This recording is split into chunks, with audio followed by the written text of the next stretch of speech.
8:30 on the dot. All right, Georgia Bulldogs. Taking off in fourth gear, 3,500 bucks. Taking off in fourth gear. That's just, it's advanced. That's all it is. Most cars have to work up to that. Shit. So the first thing that we're going to do today is that we're going to take a quick pass through yesterday's right clicks of the day. So there were several of them. This 04 Tahoe is from last week, and that's still for sale. But we had 4 right clicks of the day yesterday. We had a 93 Dodge pickup, had a, this was dependable grocery getter, that was an Accord, had an E39 6-cylinder, and we had a 240SX. So those were our 4 right clicks of the day. Of these 4, I'm gonna put a bet that E39, I really think there's a pretty good chance that that's gone. The other, I bet the Dodge pickup is still there. But that E39, unless I was off, I really thought that was a deal. But anyways, we're gonna start with the 240SX. It's up in Dahlonega, it's still for sale, $6,500. I mean, for a running 240SX, you know? And this, yeah, deleted by the author, told ya. Yep. We still got the 96 Accord, and then the Dodge pickup. This is still gonna be for sale. Yeah, refresh. I guess we're refreshing. So yeah, so I was right. I got him right that day. The E39 went. I should have bought that. That E39 was stupid. I should have bought that. I should have put it right back up. I should have put it right back up for like for just twice the money, and I'd have gotten it. I'd have gotten it in 2 days, and I should have done that. But the thing is, this 2004 Isuzu Ascender. It's the extended edition, so it takes all the visual qualities of the Isuzu Ascender and just increases the amplitude. That's why you want the extended. Wow, what a beautiful, what a stunner, what a gorgeous vehicle. Just the pinnacle of automotive design. Look at that. Got the 4.2. They rated this thing at 1519. Holy smokes! And it was a 6-cylinder, guys. Like, that's when the damn EPA is giving you 1519 on a 6-cylinder in 04. That's man. When I was in high school, one of my friends had a Trailblazer extended. It got like 8 miles to the gallon. And I remember changing the oil for him one time, and I had a standard like 5-quart oil pan. That thing overran my oil pan like crazy. And then I looked it up afterwards. It's like, oh yeah, this thing takes 8.7 quarts of oil. Like, you motherfuckers. Like, these were just obscene hogs of vehicles. Everything about them. I will never forget changing the oil in that stupid thing, and just like the oil just like overflowed the pan and just kept going for a while. This had the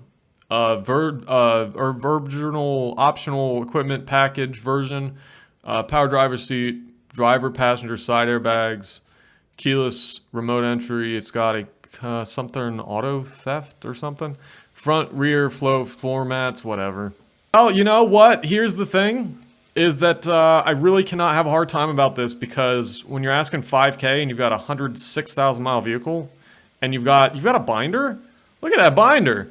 Look at those laminations. Holy smokes. Look at these service receipts in sleeves, in transparent sleeves. Yeah. 2010 Dodge Caliber Heat 2.0 liter, 4,500 bucks in Lawrenceville. What is the Dodge Caliber Heat? Is that a thing? Did they do that? The Heat? Was that like an edition of the Dodge Caliber? I gotta be honest, I never sat down and like formally reviewed the editions of the Dodge Caliber. But Heat Edition, that sounds like a believable Chrysler trim name.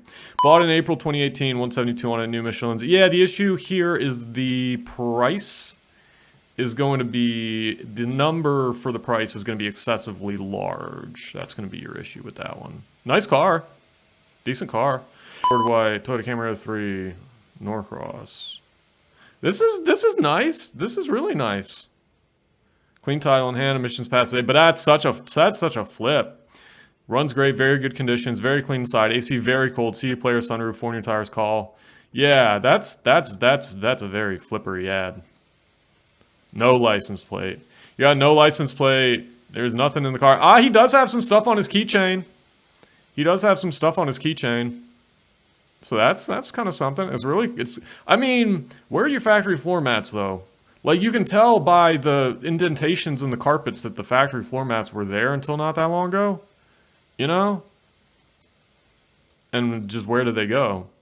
You know, can I relocate them? You got one fogged headlight and one not fogged headlight. But that's a really clean car. And 152 on it for 39? That's a really clean car. You got like the Toyota upgraded alloys? Is this really a 6-cylinder? He says it's a 6-cylinder. I mean, you got the alloys. There's a chance this was a 6-cylinder. Yeah, it's a V6. I'll be damned. The steel wheels are rusty. Yeah. Man, and here's my issue. Here's when I start to judge these guys is like, man, listen, you're flipping cars for money. You're flipping this as you're flipping cars as a business. You couldn't take those hubcaps off and spray those steel wheels with AutoZone black spray paint. You couldn't even do that. Did you like how can you call yourself a car like how are you trying to extract money from me? Dodge Ram 15. This is cheap. This is very cheap for a V8. Runs dry, needs transmission work, is in a limp mood. It's in a limp mood. Well, they got pills for that now. Oh man. Greatness. Signature Series 1997 town car. It's not even that expensive. Holy smokes, 49,000 miles and it's 4,800 bucks. I've been gradually working on this car. It is immaculate. That's scary. Gradually working, not no. I don't know what that means. If you're looking for a vehicle to put on 24s or 26s is a great deal. 49,000 miles on an original for the make and model. Do the transmission strong, shifts in 3 years. Shifts good in 3 years. If it takes 3 years for it to shift, that's probably not a good thing. This vehicle will triple in value due to becoming antique. That's not how that actually works though. It has a lot of buyers, yet nothing has been good enough. I will not compromise. This is a golden opportunity to buy an investment. All caps, it's worth it because it will become an antique.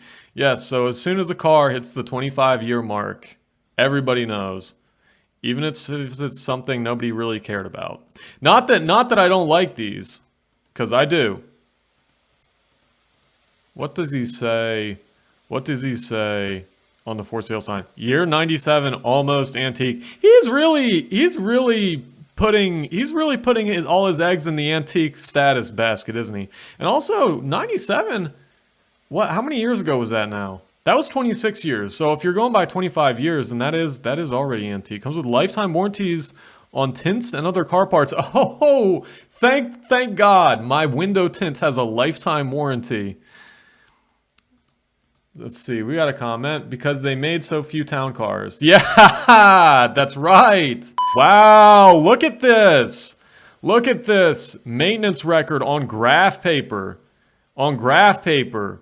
How much does your trust level increase when you see handwritten, extremely detailed, with highlights, maintenance records, not even on college ruled, but on graphing, on actual graphing paper. But a damn red 04 4-cylinder Nissan Frontier, I really could not possibly have less interest in a vehicle. So, but I'm sure somebody maybe out there would want, I don't know. I'm not, they're just not really my thing. 12, BMW 535, mechanic special, actually a mechanic special that is. Needs engine, everything else is great. Won't start, engine is locked, don't know how that happened. I love how you say, don't know how that happened. Like, I didn't ask you if you knew how it happened. You know, like if you had just said engine is locked, I wouldn't have had any thoughts. But the fact that you say you don't know how it happened, not that I don't believe you, it's just like, it just raises more questions than it answers. The old Freestar, new AC compressor, you're gonna tell really that damn Ford was really pulling names out of a hat by the time they got down to the Freestar. Now, they had the Aerostar, okay, yeah, I get it, it's aerodynamic. Then the Windstar, okay, you know, it's all swoopy looking, I get it. And then the Freestar, this was like their post 911 van. Oh yeah, and then the In God We Trust. Yeah, that's about par for the course for the Freestar. Let's see. iDrive probably failed and they couldn't check the oil in the 530. Oh, yeah. You're right. Yeah. I remember when they started doing that. When BMW started putting a damn, yeah, they put a sensor. They put a level sensor and a computer in it. And yeah, the screen inside the car would tell you if you had low oil level, but you could not check the oil level. Yeah, so I guess you're right. Yeah, I guess if the computer in there dies, you're kind of shit out of luck. Yeah, that's not. I don't like that. I don't. There's so much new shit that I don't like. You know, I was down in South Florida for work this past week, and so I fly down. I rent a Nissan Sentra, and this car, it's a fine car. Nothing wrong with it. It's great.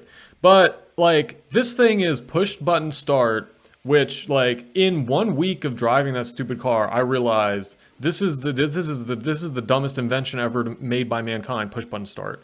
At least I had a physical gear shift.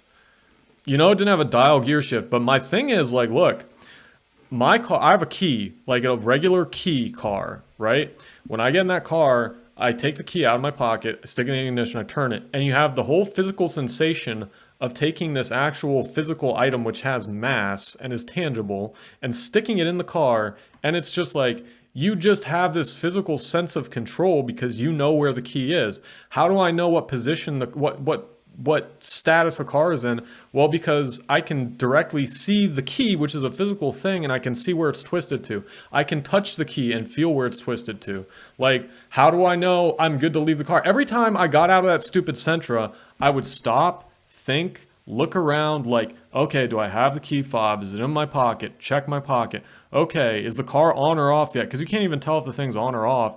And so it's like, should I press the button now? Which button do I press? Oh no, that's for the stereo. Like, it was like, it took me like, I'm exaggerating, but it took me like 5 minutes to get out of the car just because, to me, having a button and a fob is so unintuitive. Like, having a physical key, I can stop my car and get out of it in like half a millisecond because the physical key is so intuitive. It's like I touch the thing, I feel the thing, I pull the thing out. I know that the car is off and that I'm in control of the key because it's in my hand in like this one big motion, and I put it in my pocket.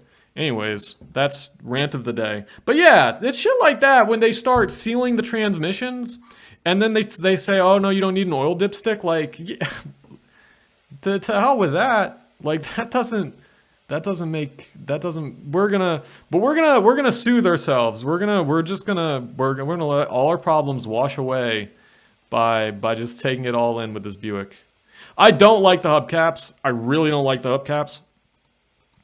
Because these are aftermarket hubcaps. These are like Pep Boys fake chrome plastic hubcaps. And it's also got, he must have bought the damn floor mats the same day he bought the hubcaps, because they're kind of the same deal. It's really clean. It's really clean, no dents. 163 on it. Yeah. Understand that with the key, only one of my cards does push button start, and having one button to cycle through. Yeah! Yeah! Right! Yeah, like which one am I in? I don't know which of those modes that I'm in. With the key, I physically feel myself going into each of the modes. Like, it's very intuitive, you know? Like, I don't have to think about it. I don't have to, like, turn my brain on. I don't have to engage fine motor skills. But yeah, like, you sit there, you go through this whole little dance, like, oh, you know, oh, do I press the button one time? Oh, I gotta put my foot on the brake, and then I press the button, then I press it again, then I do this, and it's like, what? How is this progress? This is not progress. Post 8 days ago, yeah. This is all things that were on last weekend. So, yeah, so we have pretty much seen the Craigslist of the week.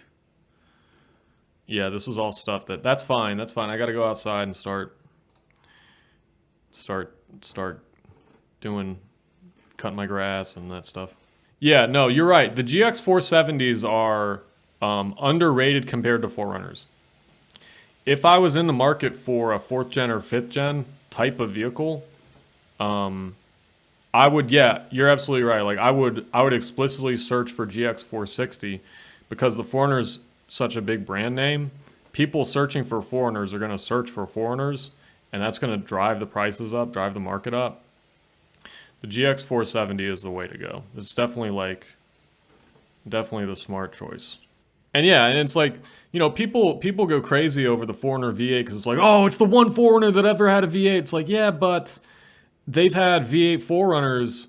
They've had a V8 only version of the 4Runner in existence since the Fortune came out, right? You can still go buy a V8 4Runner today if you want, you know? It just says Lexus on it. So,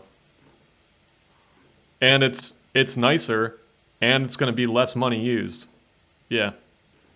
Yeah, the GX makes more sense most of the time, I think.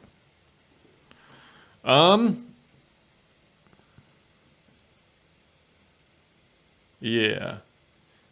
Yeah, do you have a GX?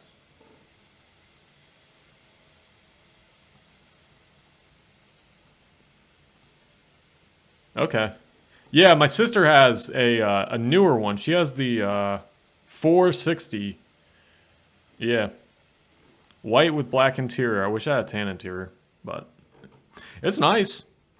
Anyways, we're gonna call it a day. So I gotta go outside, I gotta cut my grass, I got a yard and a half of mulch I gotta put out, I gotta put fertilizer out, I gotta put pre-emergence out, gotta comb my crabgrass. I don't know if everybody does that. I comb my crabgrass every year. Once a year with a metal rake. I don't know. Seems to help. Anyways, yeah. So I'm gonna go out. It's a nice day. So anyways, end of stream.